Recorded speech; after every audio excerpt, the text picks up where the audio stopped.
Ada juga yang disebut dengan asteroid. Asteroid itu, kemudian ada meteor. Meteor itu yang sering disebut dengan bintang jatuh. Meteorit bisa sampai ke bumi. Sebenarnya itu bagian-bagian benda-benda angkasa sebenarnya yang tertarik oleh gravitasi bumi, sehingga saat sampai di lapisan atmosfer itu terbakar karena bertubrukan dengan udara, sehingga terbakar. Sebagian besar dia hancur, sehingga masyarakat sering sebut bintang jatuh. Itu meteor, bintang jatuh. Kalau bendanya sangat besar, bisa mencapai bumi. Bisanya itu paling kecil paling besar itu berapa ton, ada berapa kilo atau kecil, dalam bentuk kecil ada sampai berapa ton. Yang di Australia pernah ditemukan sampai beratnya sampai berapa ton, sehingga sampai berapa ratus meter radius sampai membentuk lubang di bumi. Jadi kalau meteor jatuh ke perumahan, maka dia akan hancur perumahan itu atau kota itu.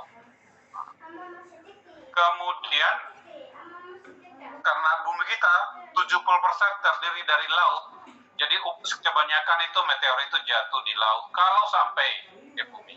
Tapi sebagian besar itu hancur di atmosfer, di udara. Itu meteor. Kalau ada namanya meteor, ada namanya mungkin dengar komet. Komet ini bintang berekor. Komet itu bintang berekor, jadi dia adalah bintang tapi cahaya hanya di belakang. Jadi dia jalan, bisa berjalan komet. Kalau meteor tadi, meteorit itu sebenarnya bukan bintang, dia bercahaya karena terbakar saja. Asteroid itu apa? Benda-benda lain angkasa, benda-benda yang serpihan-serpihan yang tidak ada cahaya. Jadi anggap Pluto ini juga ternyata semacam asteroid. Jadi ini yang paling dekat, sekali lagi yang paling dekat dengan matahari namanya Merkurius, sangat panas. Nomor 2 terdekat Venus, nomor 3 Bumi, nomor 4 Mars, nomor 5 Jupiter, Saturnus, Uranus, Neptunus. Inilah apa? Kalau Pluto dulu masuk, sekarang tidak lagi. Dari sekian itu kita tinggal di sini. Tinggal di namanya planet Bumi. Bumi kita hanya satu. Bumi berputar pada porosnya yang menyebabkan adanya siang dan malam hari.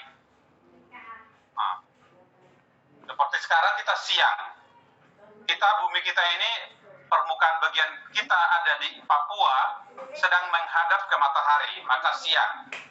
Tapi sekarang yang di Amerika, orang-orang tinggal Amerika membelakangi matahari, sehingga di Amerika sekarang malam hari, sudah menuju mau subuh. Di Eropa baru matahari mau terbit. Mengapa bisa terjadi? Itu karena bumi kita berotasi, berputar pada porosnya. Jadi kalau bumi berputar pada porosnya, maka terjadilah siang hari dan malam hari. Terjadi adanya pasang dan surut di air laut, adanya angin malam, angin siang, angin gunung, angin lembah, yang mungkin kita pernah belajar itu, siang dan sore. Kemudian bumi kita juga beredar mengelilingi, intinya mengelilingi bukan poros, tapi mengelilingi matahari.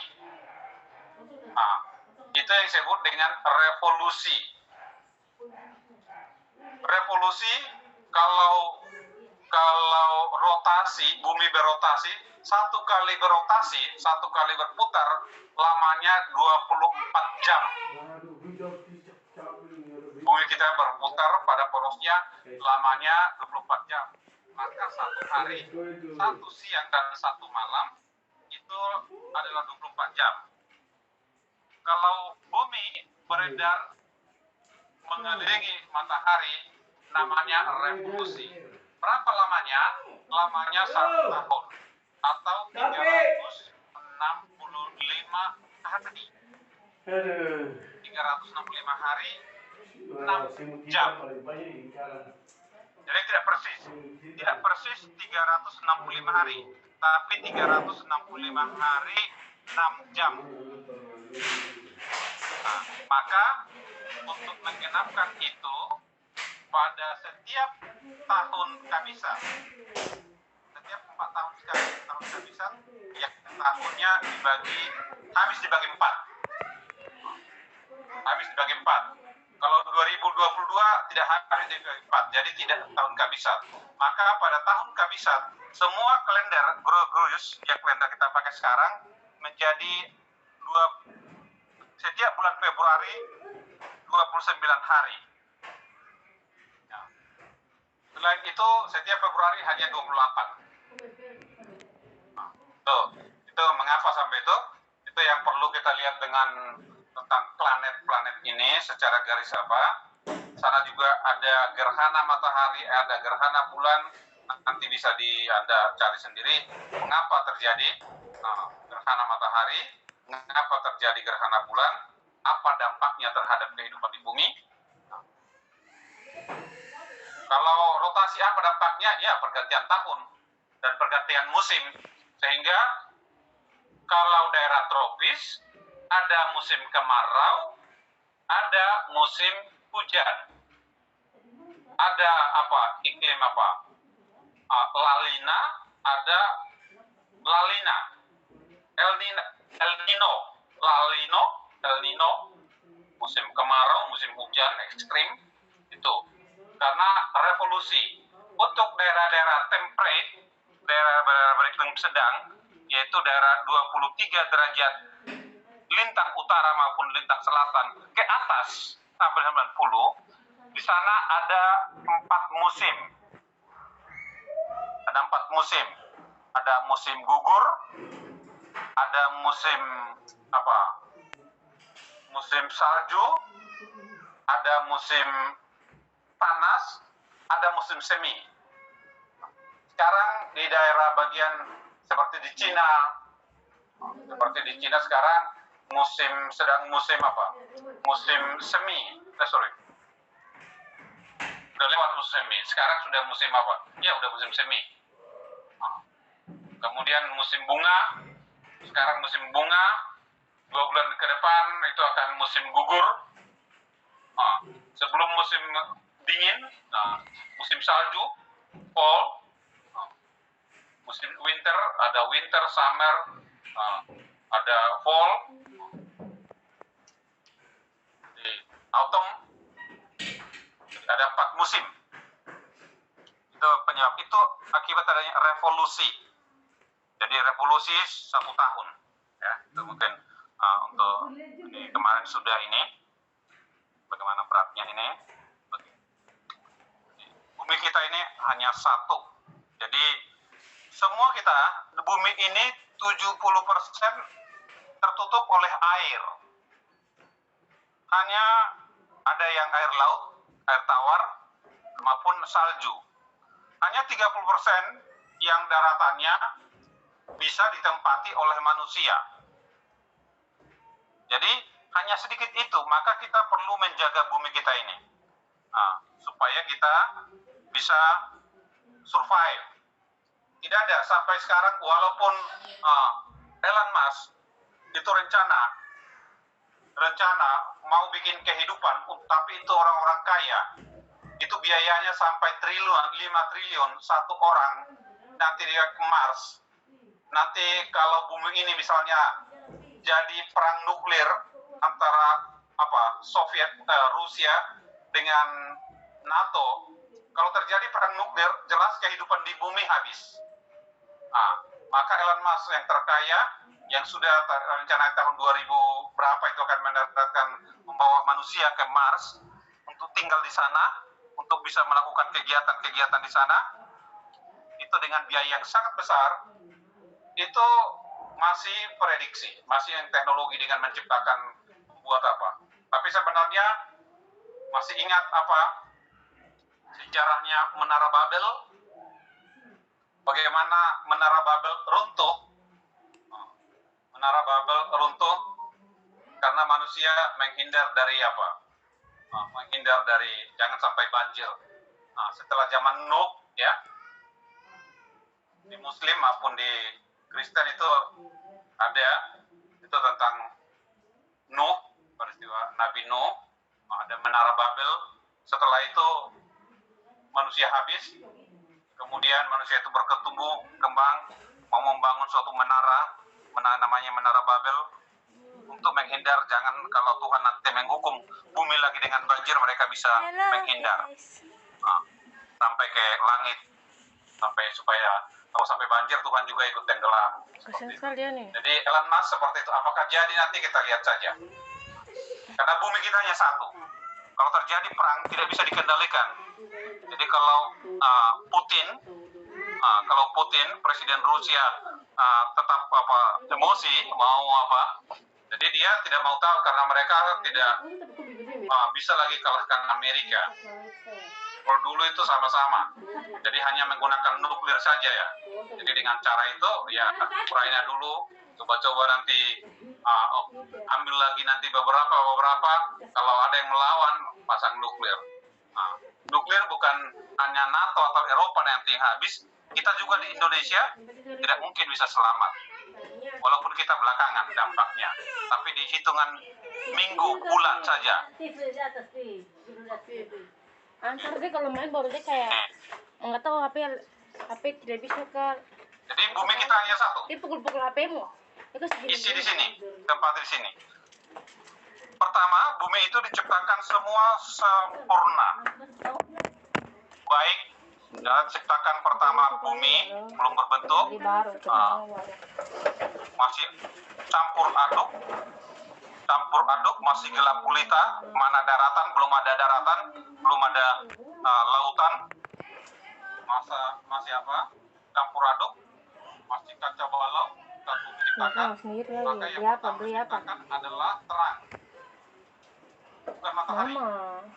Jadi yang super terang itu matahari, masih Allah sendiri, super terang itu, diciptakan terang, maka ada siang itu terang, malam itu gelap. Pada hari kedua Allah memisahkan antara laut, air, darat dan darat, sehingga yang ada airnya disebut laut, yang tidak ada air disebut darat. Tapi kita ambil satu jadi 23. Hari ketiga baru menciptakan itu tumbuh-tumbuhan. Ini capek saya nih, coba saya. Ada tumbuh-tumbuhan. Awas dulu kita ngambil air ya Allah, sini kila. Yang menghasilkan biji, menghasilkan buah sebagai sumber makanan. Sini. Karena semua tumbuhan Sini. akan bisa nanti menghasilkan biji dan buah itu kalau ada matahari. Maka hari keempat ada matahari. Jadi kalau sumber yang pertama belum matahari, masih Allah sendiri. Karena Allah itu terang. Maka diciptakan matahari yang memberikan energi panas. Matahari itu diberikan saya terus. yang menguasai siang dan bulan menguasai malam. Seperti itu. Mohon maaf ya dari kue ya, kalau nggak hari kelima diciptakan hewan-hewan laut. Dan hewan-hewan mulai dari hari ke-6 dilengkapi semua sampai manusia. Setiap hari Allah melihat ciptaannya itu baik. Baik. So dalam proses tahap-tahapnya itu semua baik. Sehingga disebut perfect. Maka disebut tahap-tahap itu semua baik. Maka setelah manusia diciptakan, Allah melihat semua ciptanya itu sungguh amat baik, perfect. Absolutely sangat baik, tidak ada yang kurang, tidak ada sakit penyakit, tidak ada yang hewan yang buas, karena semua makhluk hidup yang hidup di darat makanannya adalah buah, dan biji-bijian. Sehingga binatang buas yang kita kenal sekarang harimau dan apa, makanannya juga masih biji. Tasnya mamaku rusak. Juga mereka juga akan nanti kembali makan biji-bijian. Dan manusia, Pakai mana kak? kalau kita lihat gambar ini adalah ilustrasi. Bisa kok cuma jatuh langsung Ilustrasi untuk kita mudah memahami bagaimana kehidupan awal itu sungguh amat baik, perfect. Ada airnya, ada semuanya ada.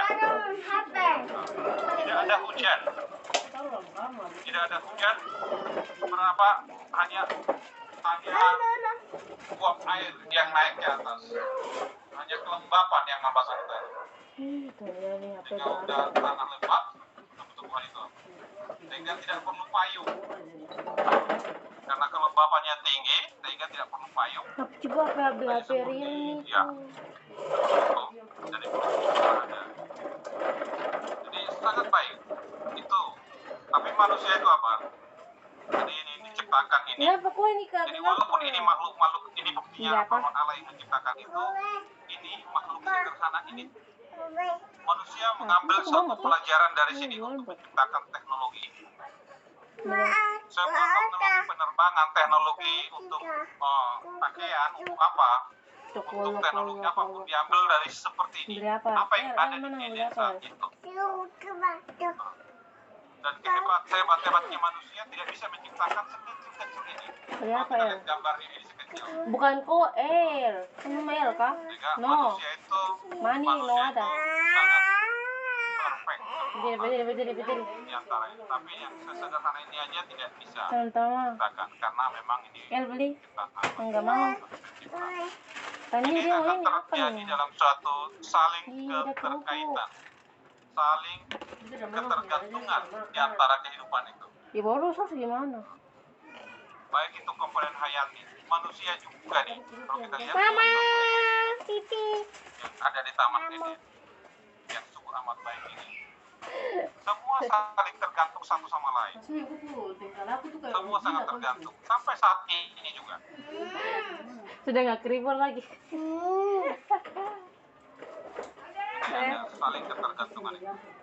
Sangat tergantung satu sama lain. Dan lihat, manusia juga sangat tergantung kepada tumbuhan, sangat tergantung kepada batu dan tanah, sangat tergantung kepada udara, sangat tergantung kepada air, sangat tergantung kepada hewan. Hewan ini juga tergantung kepada manusia.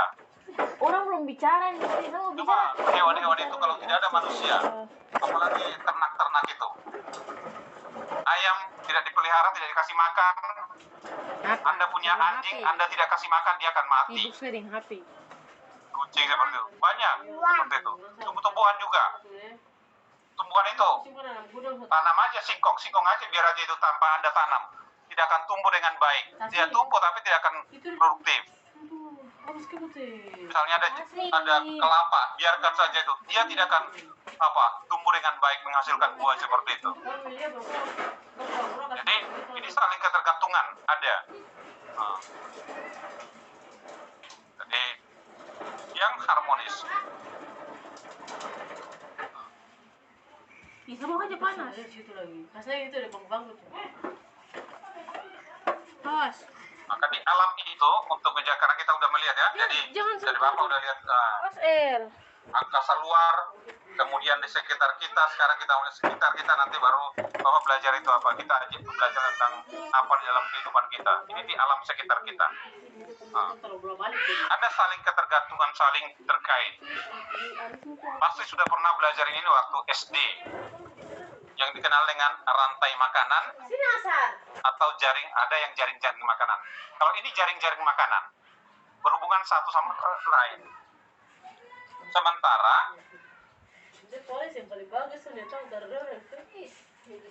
kalau rantai makanan satu garis lurus, alam ini terjadi seperti ini. Ganting teriak-teriak ya goblok betul. Ada yang makan ini bisa makanannya tidak hanya satu, kemudian yang memakan dia juga tidak hanya satu. Jadi saling ketergantungan. Dia nggak jadi ganteng karena kakinya itu. Jadi kalau kita lihat Ini apa? Terjadi dinamika kehidupan. Terjadi keseimbangan itu adanya rantai makanan ada dinamika. Kalau makanan melimpah, maka rantai di atasnya akan banyak. Kakinya begitu. Nah, rantai di atasnya akan banyak. Itu dalam alam seperti itu. Katakan seperti ini. Kalau banyak di sana tumbuhan yang subur menghasilkan, maka di sana akan yang memakan tumbuhan itu akan banyak. Tapi kalau dia tetap saja, tapi yang memakan banyak, maka dia akan habis, binasa. Nah, ini hanya kelaparan. Karena berkurang, maka yang di atas juga akan berkurang. Sehingga mereka bisa saling memakan. Ini kayak kan orang lurus ini kayak. Mana terjadi kelaparan, terjadi kompetisi.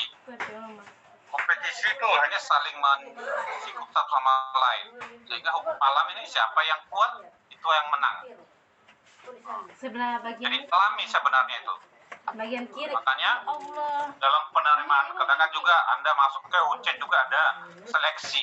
Ini yang ini saya. Seleksi itu karena apa? Ini. Karena makin banyak peminat. Dulu waktu zaman Bapak ke bawah masuk ke Uncen, mahasiswa dicari siapa yang mau jadi mahasiswa. Ini. Sehingga dulu orang belum tamat SMA atau tidak tamat bisa kuliah. Bukannya. Uncen negeri itu loh, dulu perintis 3 namanya. Bisa dicari. Nanti sambil ujian bersamaan atau ujian nanti. Ada orang-orang kerja di kantor gubernur. Dosen-dosen datang ke sana, mau kuliah tidak. Dan dulu teman Bapak juga masih apa itu? Guru-guru. Yang penting daftar saja. Tesnya tidak ada. Tesnya ada tapi formalitas. Bahkan Bapak waktu ke sini tahun 80-an, kalau Bapak dulu kuliah di di jurusan MIPA B. Nah, dulu waktu Bapak masuk Uncen, semua tamat alumni FKIP langsung selesai wisuda, langsung kasih masuk berkas, langsung keluar SK kerja. Itu tahun 80-an awal. Tapi 80 akhir, tahun 80-an ini, Bapak udah selesai. Nah, yang seperti itu hanya dari MIPA dan bahasa Inggris. Kalau sejarah, kalau bahasa Indonesia, dulu harus tes tahun 86, 87, 88,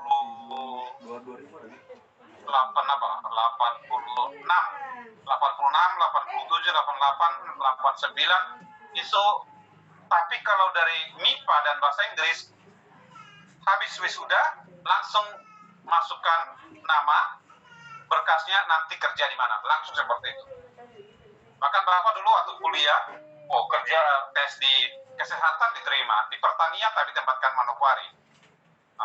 Sambil kuliah ada tes apa? Ya tes sih tes, tapi kan ya hanya formalitas. Yang penting kan kita udah tamat pernah SMA pasti bisa jawab soal-soal sederhana itu. Sekarang tidak seperti itu. Bahkan sekarang teman Bapak sampai 4 kali tes nggak bisa lolos di dosen, hanya dosen kontrak terus. Tuh, karena makin banyak. Jadi seperti itu di alam, itu alami seperti itu, alami. Nah, bagaimana caranya? Ya harus meningkatkan kualitas. Meningkatkan kualitas. Demikian juga kalian, nanti IP sangat apa?